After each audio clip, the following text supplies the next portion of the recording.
Hello mga mamis, for today's video, bali mini cake yung ginagawa ko or petite cake yan siya para sa 18th birthday siya. 6x4 yung size niyan, kaya lang syempre, since may feeling na siya umaabot siya ng +1 inch, mga 6x5 siya na sa ganun. Medyo simple lang yung design nito, coquette yan siya.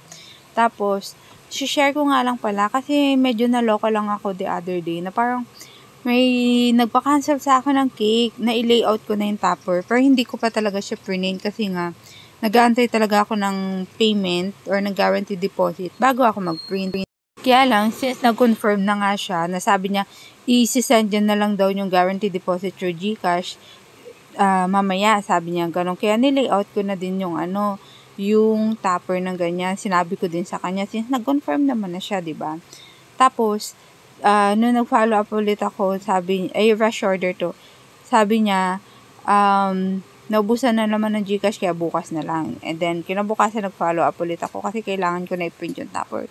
And then, sabi niya, tinanong niya kung may kasamang free cupcake. Matic na ba yun? Parang something ganun. Or may kasama namang free cupcake.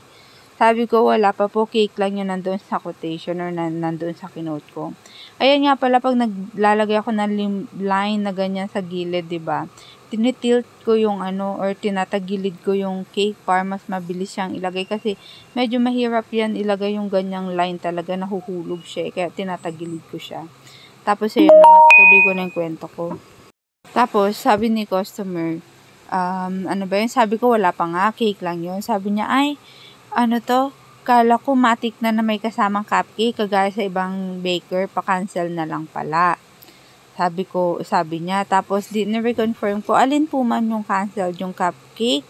Kasi nag-quote ako doon sa cupcake eh. Yung cupcake or yung cake? Sabi niya yung cake daw.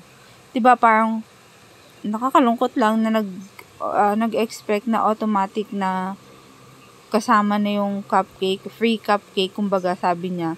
Kasi nga, ganun daw sa ibang baker. Diba? Kumbaga, marketing strategy din kasi yan eh. Hindi porke na may inclusions or free na sa iba or nakapackage na siya sa iba, expect mo na sa lahat ng baker tatanungin mo is matic na. Parang ganun. Ano ba yun? May ganun ba? Diba? Ang linaw-linaw naman sa quotation, sa inclusion, sa order form, kung ano lang yung inclusive or inclusions nung kinote ko, diba? Pero syempre, hindi ko na basta nag-acknowledge na din lang ako sa kay customer na hindi siya kasama. Kaya lang, nakakaloka lang minsan na ganyan na, hindi porke may ganito yung offer ng kabila, expect mo na ganito na din sa ibang baker or sa lahat ng baker, diba? Wala namang ganun.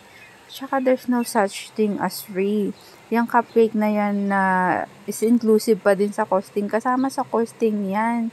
Kumbaga nakapackage up lang your rate. Kaya tapos mas mababa yung markup. Kaya basta ganun. I don't know. Huwag na lang nga natin sabihin. Basta ganun.